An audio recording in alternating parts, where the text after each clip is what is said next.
os gwelwch yna, os gallai agor box.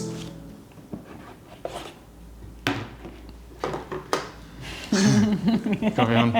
Ti'n cofio Owain, pan o pawb ti'n mynd i gwely? Ar y ski? Ie, ar y ski jump. Oedd Owain yn ymarfer dod yn jump, Sian. Felly, beth yw arwydd y cadw reolwr gêm wy yma? Oedd o lot fwy na wi, really. Just neis, dwi'n meddwl bod yn neud pethau normal so fel teulu yn neud.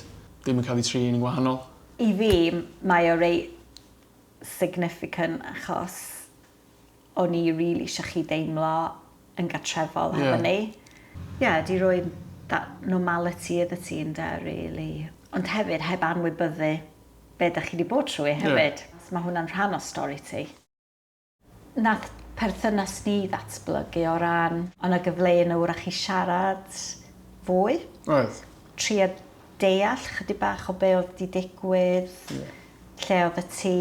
O'ch chi'n gweud siŵr be wedi digwydd yn mewn na. Na.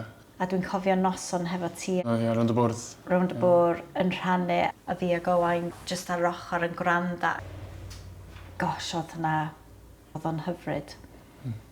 Dwi'n mynd siarad lot i bobl o beth sy'n digwydd anyway. Na. Wel, dwi'n siarad lot anyway. Ie, ti'n introvert. Ie. So ie, oedd definitely opportunity, dwi'n meddwl. Oedd. Ac oedd o'n neis bod yn gallu rhannu i rywun, dwi'n meddwl.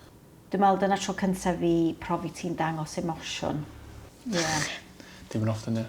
Na, ddim yn digwydd yn aml iawn. Ond dwi'n meddwl oedd hwnna'n breakthrough ac oedd hwnna'n iach i ti, dwi'n meddwl. Oedd. Oedd o'n iach i ni hefyd. Yn rhan o teulu yma, ni yn siarad am pethau dydan. A dwi'n meddwl dwi wedi gwella efo stwff fel os mae pethau mynd ymlaen neu dweud, ond ar y dechrau dwi'n meddwl swn i beth wedi. Dwi'n meddwl swn i'n definitely ddim yn siarad am bethau o gwbl swn i heb cael y cefnogaeth gyda chi.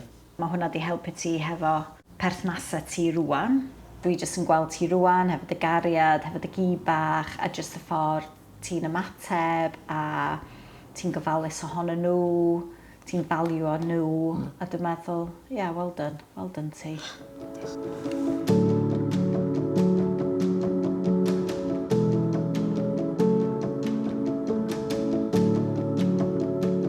Post-18, dos ti'n llawn amser, do?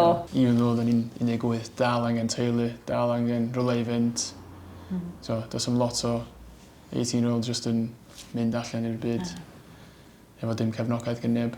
A ti'n meddwl dyna beth sy'n bwysig ydy, mae pawb angen teulu, dydy rhywun. Pawb angen y beis nefyd, sydd o'n lot o. Ie, a'r beis lle da chi'n gallu bod eich hunain. Jake, os da chi estyn mewn i'r bocs a tynnu allan yn llun os gwelwch yna. Da chi esbonio pwysyn yn llun ac y pwysigrwydd. So, llun graduation. Ie. Fi, ti a Owain. Diwrnod dda. Gaf i weld. Doedd hwn yn dyrnod andros arbennig, doedd. Oedd o'n byth gofiadwy de. Mae'n bwysig i fi bod chi yna hefyd, cos chi yn helpu mynd trwy prifysgol. Dwi'n meddwl swn i heb wneud e. I wouldn't miss it for the world. Dwi'n dweud ti, dwi'n mor ddiolchgar ynddo. Obviously bod chi jyst i gadael fi bod yn rhan o teulu chi. Dwi'n diolch i ti am ddeud hynny. Ti ddim angen deud hynny, achos mae fraint ydy cael dy fagu di, ydy cafod rhan o bywyd ti, ac ti wedi cyfathogi bywyd ni. Ti wedi gwneud y gorau o sefyllfa oedd ddim yn ddelfrydol, ond dyma lle ti'n ffeindio dy hun. So, ac, sbi arna ti wan. Ie, dwi'n meddwl, mae pobl hyd yn gweld y drwg yn maethu, ond i fi, mae'n rhoi second chance, o bywyd i wneud yn dda.